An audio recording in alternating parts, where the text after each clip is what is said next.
Yan, pakain tayo. Dami yung bababa mamaya. Pag weekend, ganitong ginagawa ko. Papakain ako ng mga ibon dito sa likod kasi ang dami nila. Pag gabi naman, pinapakain ko naman mga foxes doon sa kabila, sa may kitchen, sa likod. Pag winter kasi guys, walang makain ang mga ibon kasi yung mga dahon nahuhulog. Walang mga prutas-prutas na malaliit na kainin ng mga ibon. Ayan. Mamaya, andyan na yan. Magdagsaan na yan mamaya. Ayan, nagliliparan na sa taas. Nandito pa kasi ako eh. Kung nandito ako, hindi sila masyadong lumalapit pa. Mamaya, pag alis ko, yan.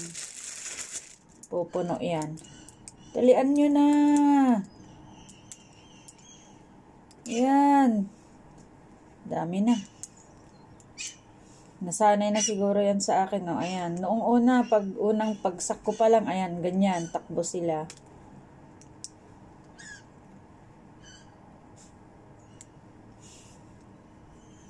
Dali na. Maubusan na naman kayo. Dalian nyo. Yung mga malalaki, wala pa. Nasa taas pa, nagliliparan. Yan, iwanan ko yan. Tapos iwanan ko yung camera ko. Tingnan nyo mamaya. Mapupuno yan. Enjoy watching!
Hello! Lumayas na sila. Lumayas na sila.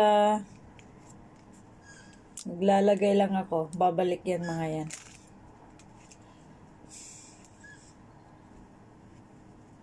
Last na to kasi bigay ko na lahat to kasi bukas wala ako dito. Papasok na naman ako. Kaya pag Saturday, Sunday, ito talaga pinapakain ko sila pag Saturday, Sunday. Pag weekdays kasi guys, maaga akong umaalis. Madilim pa umaalis na ako. Kaya hindi ko sila napapakain. Kasi tulog pa yung aking dito sa kwarto. Pag buksan ko ng ganong kaaga, Diyos ko, parang mamatay ka sa lamig.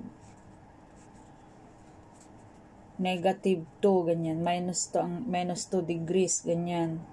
Ngayon, -5 degrees pag maagang maaga. Nagpo-frost. Para siyang loob ng freezer. Nag-ice. Pag, maagang maaga. Pag ganitong month, mga November, ganyan.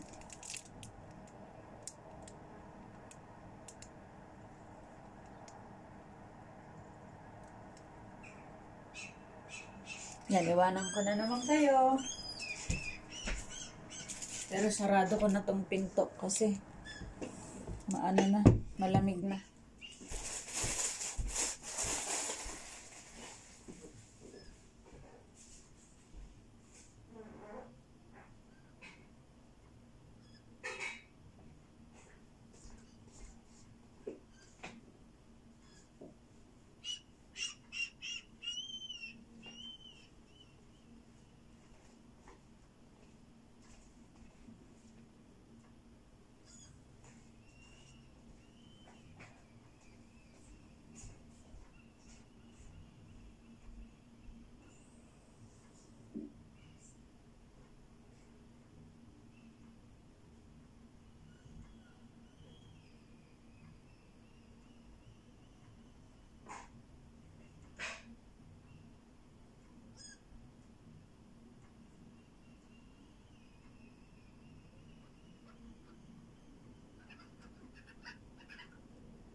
Ay, sorry po. Wala na sila.